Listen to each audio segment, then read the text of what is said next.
On Osrc News at 7, Governor Ayedatiwa assures retirees of speedy settlement of gratuity backlog. Progressive Nation Women Group identifies with Ayedatiwa Adelami brand ahead November governorship election. University workers stage nationwide protests over non-implementation of agreement by federal government. And from the foreign scene, US condemns Russia's bombing of Ukraine hospital on day of mourning for victims' relations.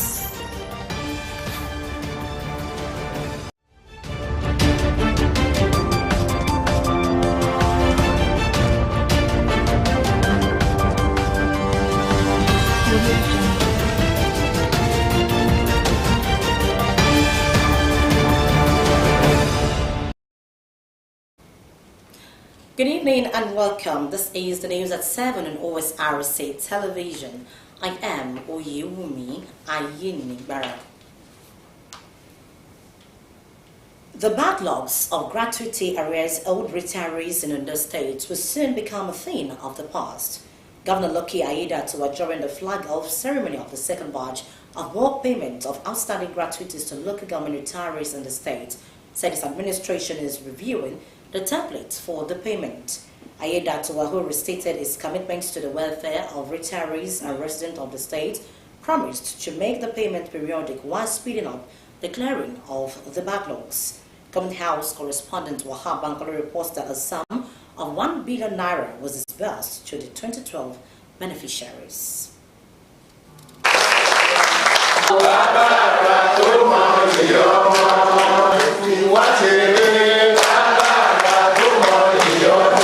That sums up the mood of 2012 local government retirees in Ondo State, following the decision of Governor Lucky Ayedatiwa to pay their outstanding gratuities.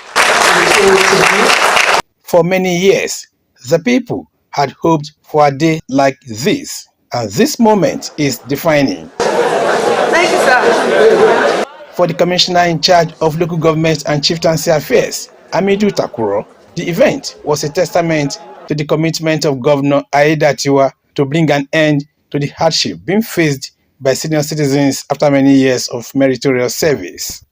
Almost a year ago, you called us that the surveillance of our pensioners that is creating a lot of disaffection in your hearts, that you want that we must go and look at how we can end this pace, that we must start saving money for the brilliant.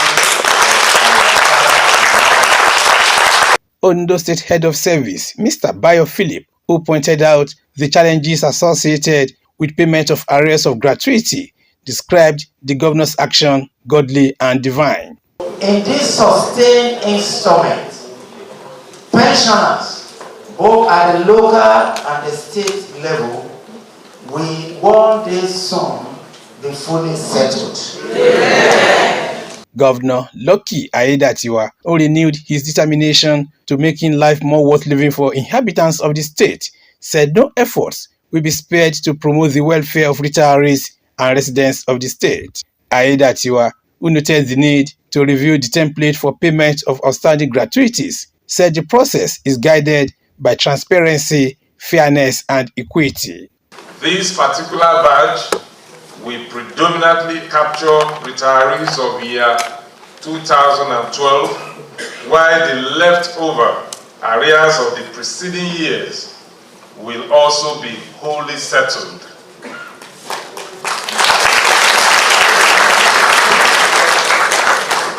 Today's event, therefore, is the continuation of a renewed process of periodic payment of the backlog of unpaid gratuities to our senior citizens. To our administration, the welfare of our retirees is non-negotiable. The governor congratulated the beneficiaries and advised them to use the resources judiciously, with a promise to make the payment periodic. By this, we are changing that narrative. It is not until you are connected. It is not until you know those who are in the corridor of power. You have patiently waited to this time and today. You are getting yours without being connected. Even though you are all connected with me.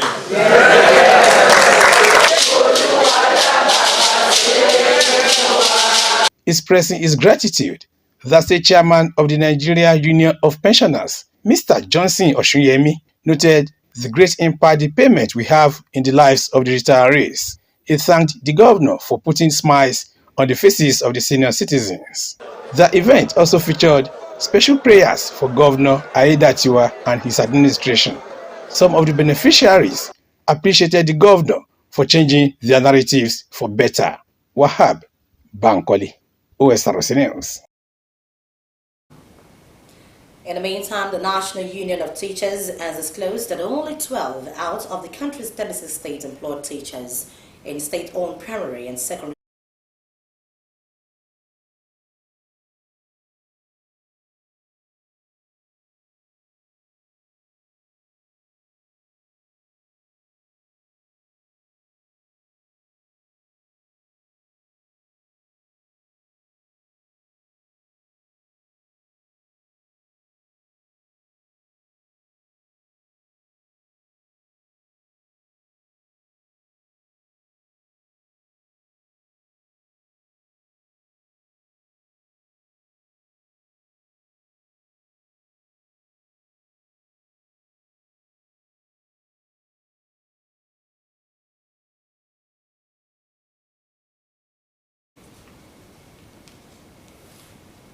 The Progressive Nation Women for Aiyedatiwa Adelami 2024 have been applauded for mobilizing support for the APC ahead of the governorship election in the state.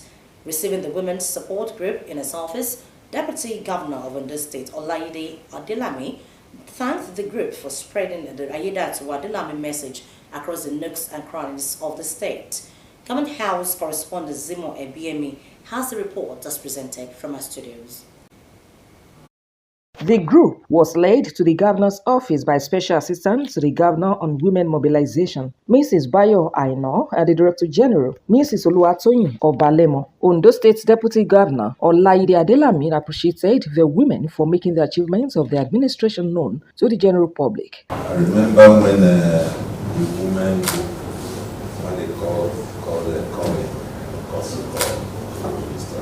Governor, we were put together at the conference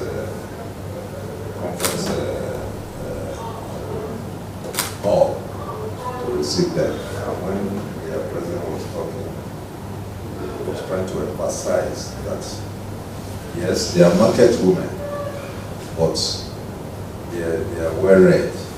We have professionals among them. I'm just happy that the situation is changing. In time past, the women who are market women, mostly illiterates, that mobilize other women. But today we have professionals, professional lawyers, professional health personnel. I've been seeing many of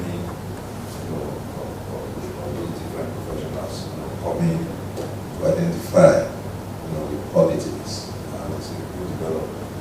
So I want to thank you.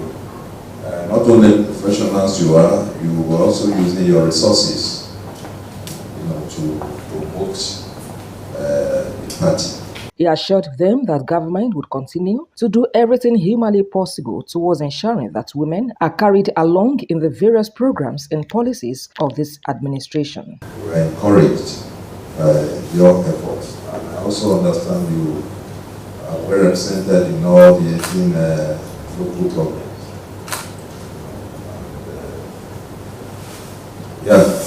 And for being well organized, I can also assure you of our support.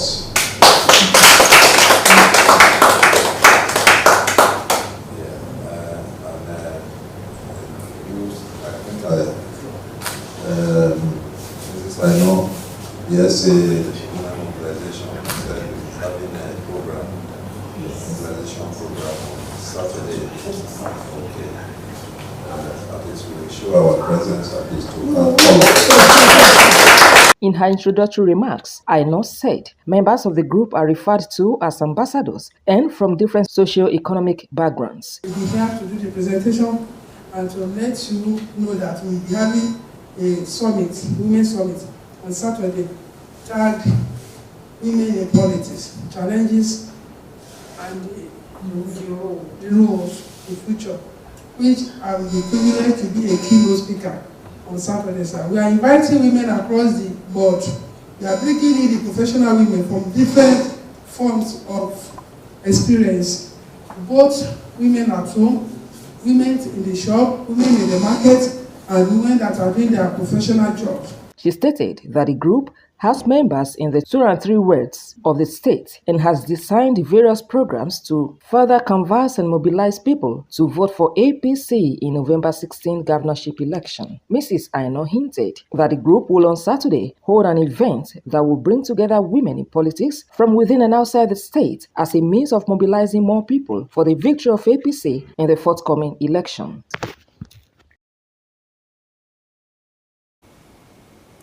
You're still watching Osrc News at 7. University workers stage nationwide protest over non-implementation of agreement by federal government. Details of this and more after the break, please to join us again.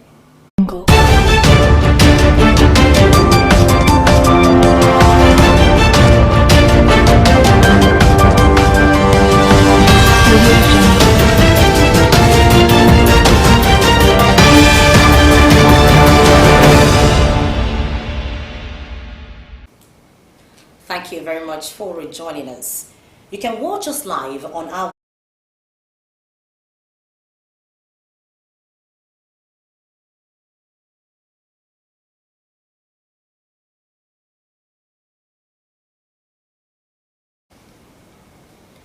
The Association of Nigerian Broadcasters has commended the management of Osrc over its effort at transforming the state-owned stations.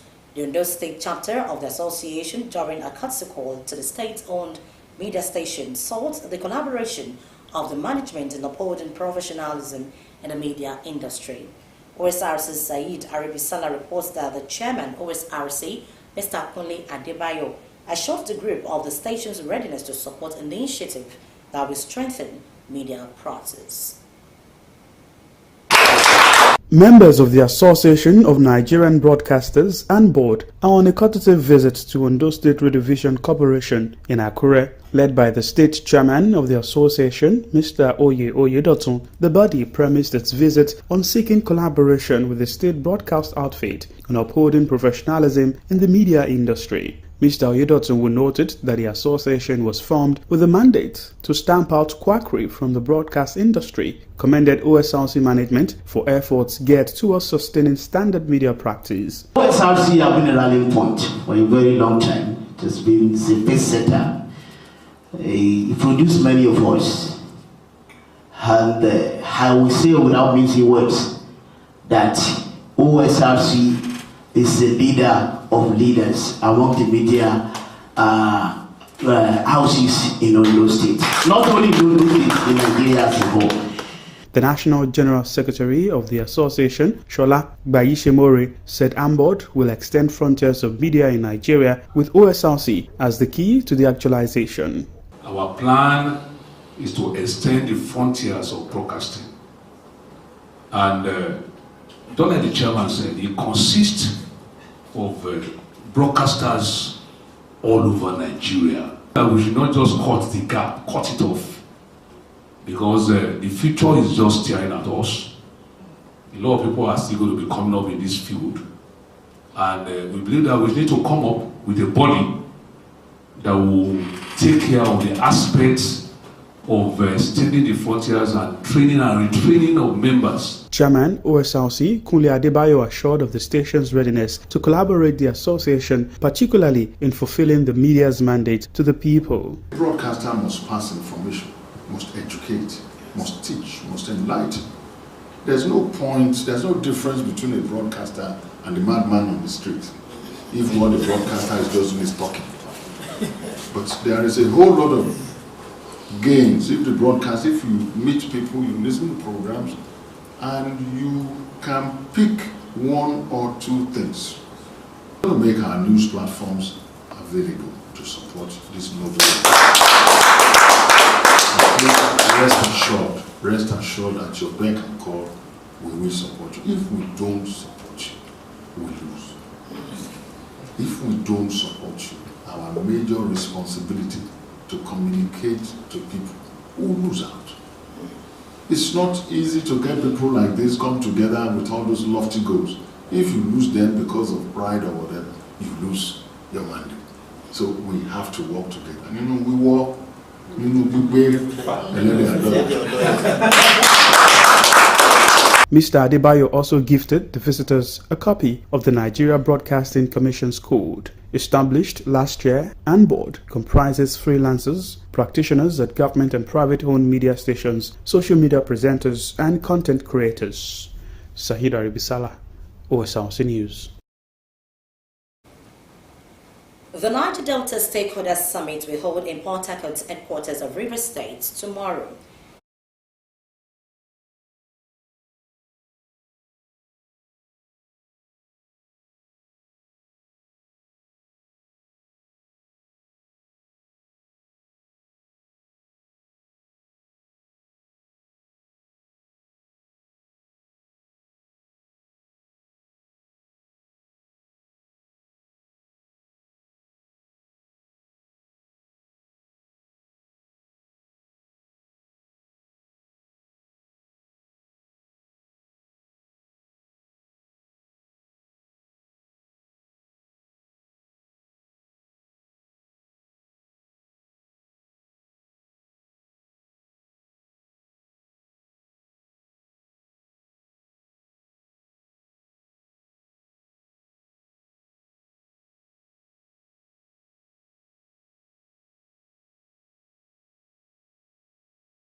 Members of the Senior Staff Association of Nigerian Universities (SANU) and the Non-Academic Staff Union of Educational and Associated Institutions (NASU) have staged a nationwide protest across various campuses of public universities in the country to place demand for the immediate release of their withheld salaries, among other requests. Osrc's Joy Pius weighs the demands of the protesting university workers. The varsity unions exist to ensure that their members are not maltreated and to provide a forum for participation in the leadership of their institutions through negotiations with management. In 2009, university bodies reached an agreement with the federal government on the funding of Nigerian universities, condition of service of workers, university governance, among others. Many years on, the agreements have not been implemented despite series of industrial actions.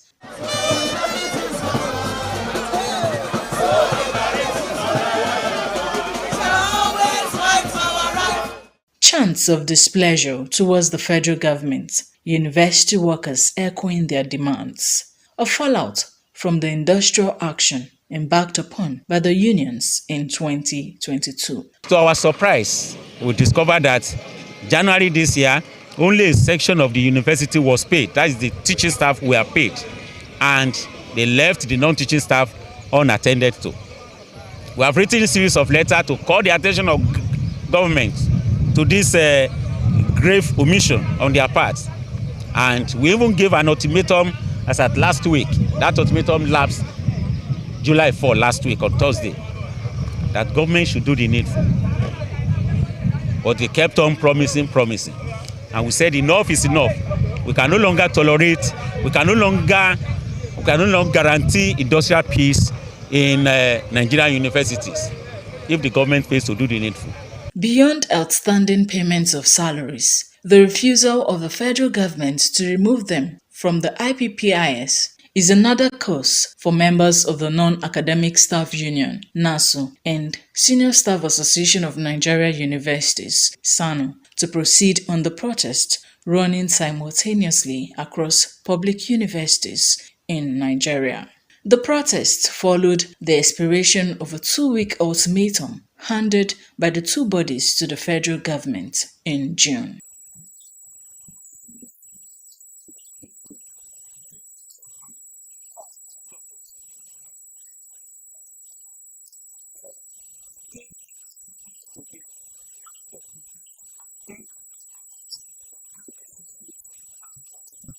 It was calm at the Adekunle Ajasin University, Akungba Akoko, though in solidarity with their federal counterparts. There were no protests on the campus. I believe that government should be able to respond to their demands and agitations in respect of that outstanding salaries, because ASU equally came up with their own threats that they will be going on strike, that the university will be shut down, and government responded. They attended to them.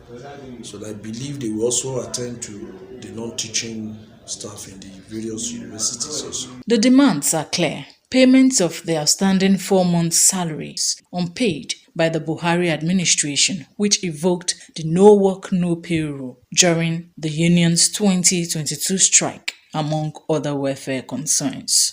The university workers say they will not back down until the federal government grants their demands.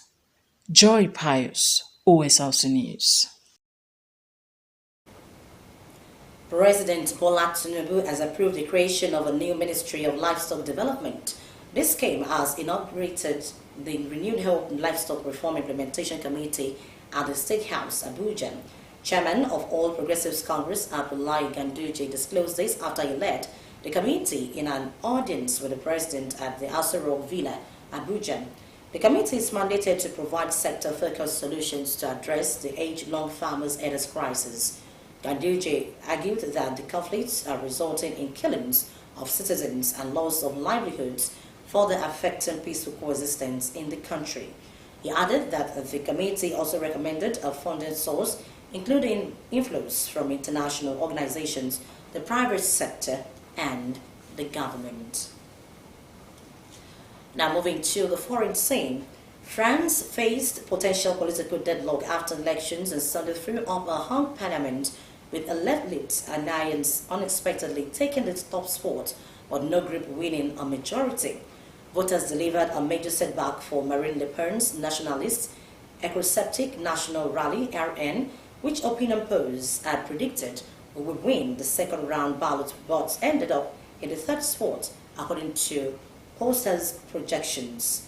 The results were also a blow for centrist President Emmanuel Macron, who called the snap election to clarify the political landscape after his ticket took a battering at the end of the RN in European Parliament elections last month. Akitunde Akeshemola has the detail. Every week since early October, somewhere in France, there are protests against the war in Gaza. And candidates in the parliamentary elections are being asked where they stand. On the left, vocal criticism of Israel has made some traditional supporters uneasy. Rema Hassan. France was on course for a hung parliament on Sunday after a left-wing alliance unexpectedly took the top spot ahead of the far right. Supporters of the left-wing New Popular Front cheered as a result of the second round of parliamentary elections were announced. The leftist alliance gathered the hard left, the Socialists and Greens. They were forecast to win up to 215 seats out of 577, according to pollsters' projection. These projections are usually reliable.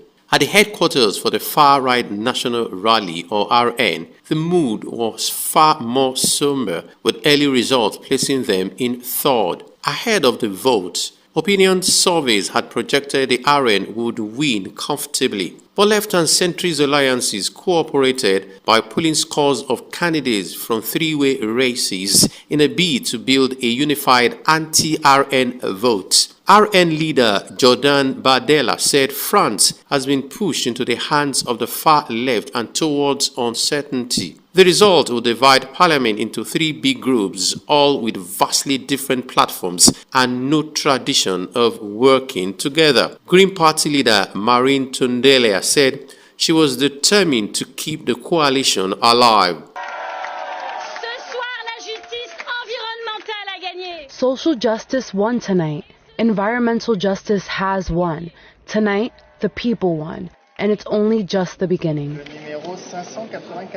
The results are also a humiliation for French President Emmanuel Macron. A centrist alliance, which is founded to underpin his first presidential run in 2017, was projected to be narrowly second. He called the snap election after his ticket was trounced in European Parliament elections last month. Voters punished him and his ruling alliance for a cost of living crisis and failing public services, as well as over-immigration and security. Akintunde Akinshemola for Osrc News. A day of mourning is being observed in Ukraine after one of the worst waves of Russian missile strikes in months, with at least 41 people killed and 166 injured. The main children's hospital in the capital, Kyiv, was among buildings hit in cities across the country. Adirunke Kolawole has more. This is the moment that Russia missile hit Kyiv's main children's hospital in a rare daytime attack. Russia launched a barrage of missiles on cities across Ukraine on Monday, with dozens killed. Tatiana ran out of the building carrying a little girl, Eldra, her crater still in place. За 5 хвилин, як це сталося, встигла дійти туди, в педіатричне відділення. We came here 5 minutes before it all happened. We managed to get to the pediatric ward. I don't know, it is a nightmare. I don't even know if it was a missile hit or fragments of a missile. After the strike, hundreds of local residents flocked to the hospital, offering water and assistance. Vitlana and her husband Vladimir emerged from the hospital bomb shelter. The 2-month-old baby was unharmed, but Chef Vitlana suffered cuts. My wife has come here. She drove here. Then it all started.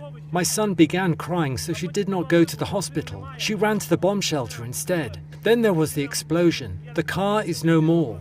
But we are all okay. There was not enough time for the baby to get scared. But you see what's going on here. No words, even swear words, can describe it. But what matters most is that they are alive. Never mind the car. We'll buy a better one. All will be fine. Kyiv Mayor Vitaly Klitschko said emergency sirens workers could hear people under the rubble and were racing to save them. The attack on the capital was one of the largest of the war, he added. After the attack, President Vladimir Zelensky, who was in Poland for news conference, had a minute of silence and said Ukraine would retaliate for the strikes. The Russia Defense Ministry said its forces carried out strikes on defense, industry, targets and aviation bases in Ukraine. Moscow has repeatedly denied targeting civilians and civilians' infrastructure. Its attacks have killed thousands of civilians since it launched its full-scale invasion in February 2022. This one comes a day before leaders of NATO countries are due to begin a 3-day summit in Washington with the war in Ukraine high in their agenda. Adirunke Kolawole, Osrc News. Meanwhile, U.S. President Joe Biden has condemned the wave of Russian missile strikes that killed at least 38 people in Ukraine as a horrific reminder of Russia's brutality as they vowed to strengthen Kyiv's air defenses. Russia claimed the blast was caused by a misfiring Ukrainian air defense missile, but the UN said it was highly likely Moscow was behind the attack. And that concludes the news tonight, but before we go, a quick look at the top stories. We told you in the news that Governor Lucky Aiyedatiwa has assured Ondo State retirees of the speedy and prompt payment of their gratuities. Aiyedatiwa gave the assurance during the flag-off ceremony of the second batch of bulk payment of outstanding gratuities to local government retirees in the state.